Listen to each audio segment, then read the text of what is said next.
السلام عليكم ورحمة الله وبركاته.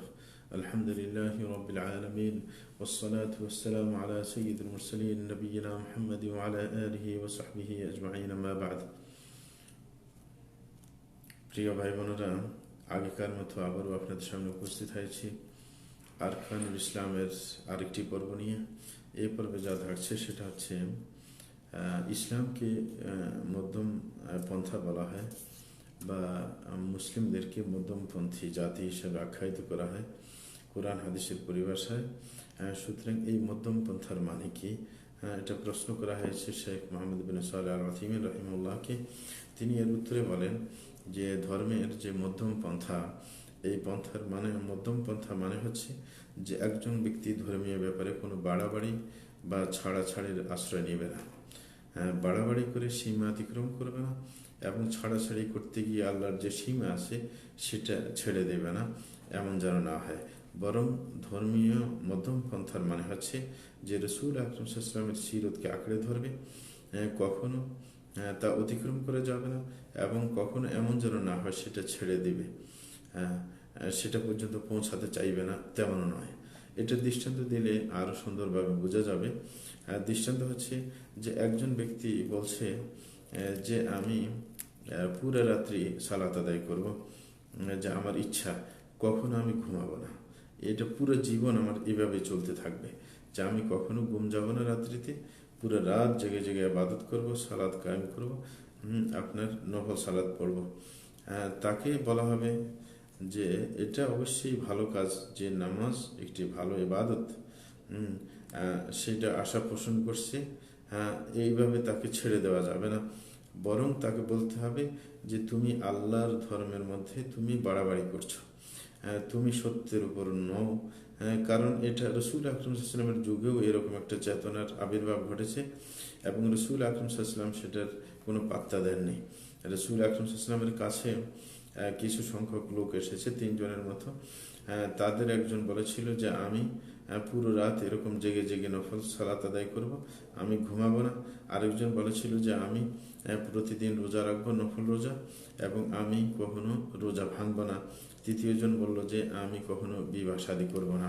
এই ব্যাপারটি রসুল আকরম সাল্লামের কাছে পৌঁছানোর পর রসুল আকরম সাল্লাম বললেন, মা বালু আকওয়ামিন ইয়াকুলুনা কাযা ওয়া কাযা আনা আসুমু ওয়া আফতির ওয়া আকুমু ওয়া আনাম ওয়া আতাযাওয়াজু নিসা ফামান রাগিবা আন সুন্নতি ফালাইসা মিন্নি।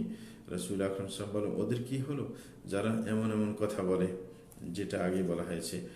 বরং রসুল বলেছেন আমি তো রোজা রাখি, নফল রোজা রাখি, আবার রোজা রাখি না, এবং আমি তো রাত্রিবেলায় কিছুক্ষণ আপনার কিয়ামুল লাইল করি, আবার কিছুক্ষণ ঘুমাই, এবং এরকমভাবে আমি বিবাহ শাদী করি। সুতরাং আমার আদর্শ থেকে যে মুখ ফিরিয়ে নেবে সে কখনো মুসলমান হতে পারে না। সুতরাং এই লোকগুলা যারা আপনার এসেছে রসুল আকরম সাল্লামের স্ত্রীর কাছে, এবং এরকম আপনার রসুলের এবাদত সম্পর্কে জানার পর নিজেদের মন্তব্য এভাবে তারা প্রকাশ করলো, নিজেদের মনের আকুতিকে প্রকাশ করলো, তাদেরকে রসুল আকরম সাল্লাম যখন গুরুত্ব দেননি, এটার মানে হচ্ছে যে তারা শরীয়তের যে সীমা রাখা সেটা অতিক্রম করে সামনে চলে গেছে। রসুল আকরম সাল্লাম এই কারণে তাদের থেকে আপনার সম্পর্ক ছিন্নতা ঘোষণা দিয়েছেন, বলেছেন যে যারা আমার আদর্শ থেকে দূরে সরে যাবে তারা কখনো আমার উম্মত হতে পারে না। কারণ রসুলের আদর্শ হচ্ছে যে নফল রোজা রাখবে, আবার নফল রোজা ছাড়বে, এরকম আপনার কিয়ামুল লাইল করবে, কিছুক্ষণ ঘুমাবে, বিয়ে শাদী ইত্যাদি করবে।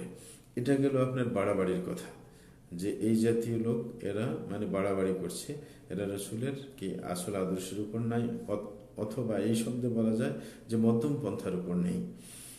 আর এর মধ্যে আবার দ্বিতীয় প্রকার আছে, যে আরেকজনকে বলা হয় মুকাসসির, মানে যে ছাড়াছাড়ির পথ অবলম্বন করেছে। যে একজনে বলবে যে না আমার কোনো একবারে নফল ইবাদতের প্রয়োজনে নেই, আমি নফল ইবাদত করব না, আমি শুধু ফরজ কাজগুলো করব, এতটুকু আমার জন্য যথেষ্ট। বরং এমনও দেখা যাবে যে কখনো কখনো সে ফরজ নামাজের মধ্যেও গাফলা দিয়ে দেয়।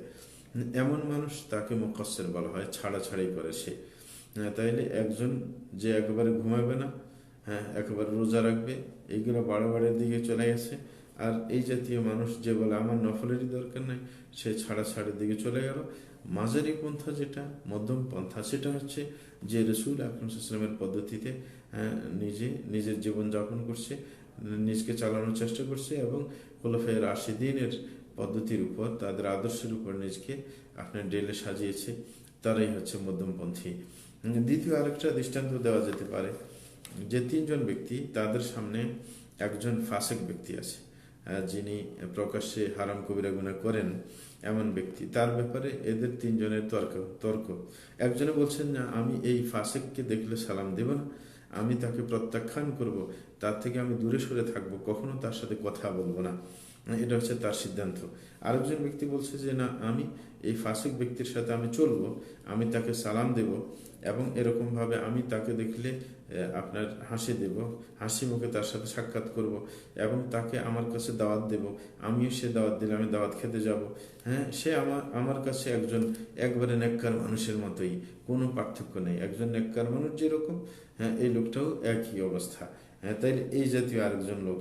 তৃতীয় জনে কি বললো? বললো যে এই ফাসিককে আমি তার ফাসিকের কারণে আমি তাকে অপছন্দ করি, তার ইমান, মৌলিক ইমানের কারণে আমি তাকে ভালোবাসি এবং আমি তাকে প্রত্যাখ্যান করব তখনই যখন আমি দেখি প্রত্যাখ্যান করলে ধর্মীয় ফায়দা আছে। কারণ সবসময় প্রত্যাখ্যান করলে যে ধর্মীয় ফায়দা হয় তা না। অনেক সময় এমনও হতে পারে যে একজনকে প্রত্যাখ্যান করলে তার ফাঁসিকে আরো বেড়ে যাবে, তখন প্রত্যাখ্যান করে কোনো ফায়দা নেই, বরং তাকে আরো খারাপের দিকে ঠেলে দেওয়া হলো।